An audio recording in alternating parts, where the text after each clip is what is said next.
Hey there again, Dr. Jason with Elite Health, talking about naturopathic foundations. Let's get right into the next one. That's going to be sunlight slash fresh air. They're really totally different, but let's throw those two together. So sunlight, I know it's difficult here in the Midwest and in the Northeast, and some areas of the country get a little cloudier. Even the Pacific, the Northwest also, right? A little cloudy there. But still get outside, guys. You just got to get outside regardless of the weather. I'm not telling you to go out in a blizzard.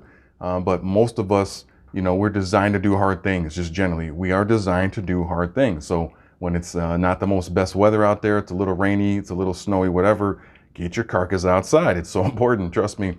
Even if it's only for a few minutes, the most toxic air in studies is not in factories, believe it or not. In talking about United States, it's not in when you're riding a bus or the train. It's actually in your own home, in your own car. That's the most toxic air. So take breaks from that. Get outside, get some fresh air. And by the way, if for most people, cold air, if it's cold right now in your region, it stimulates healing. It's actually really healthy for you, as long as you're not, obviously actively sick. Take care of yourself, but get out there, and it can be very invigorating, right?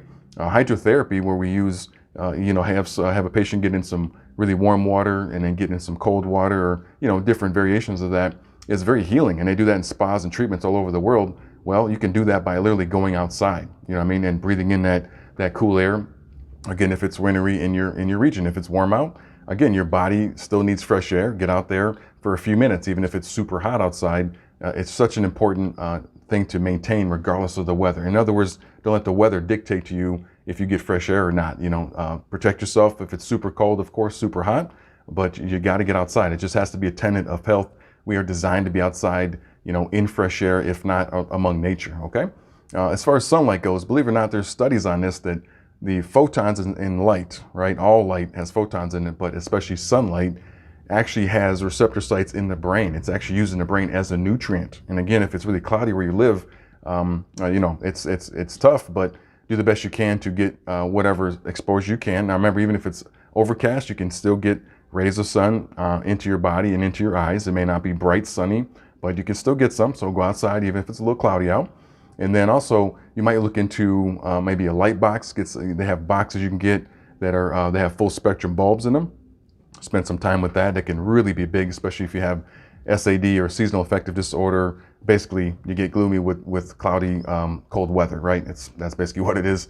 We don't need to make it into a huge condition, or it's not a disease. It's just, hey, I feel a little mopey in the wintertime when it's cloudy. I get it. Well, let's get a light box. Let's do something about that, right? Let's take action. And then also you can get full spectrum bulbs throughout your dwelling, your house, your office, what have you. I do highly recommend, if you can, try to get away from some of that fluorescent light in your office if you can. Try to use an incandescent light, which is the old-fashioned light bulb. LED is okay as well, but try to be careful of how much fluorescent light you're exposed to. It's really big, especially if you have migraines. Okay, let's try to switch out our lights and look at that. Another big one for sunlight is going to be the UVA and UVB rays. So you might want to consider going to maybe a spa and getting some of those type treatments to try and mimic that sunshine, right? Or those other EMF rays from the sun, because it's so important that we maintain that. If we can't get sun outside, that we go to a facility every so often and try to mimic that. It's just super important.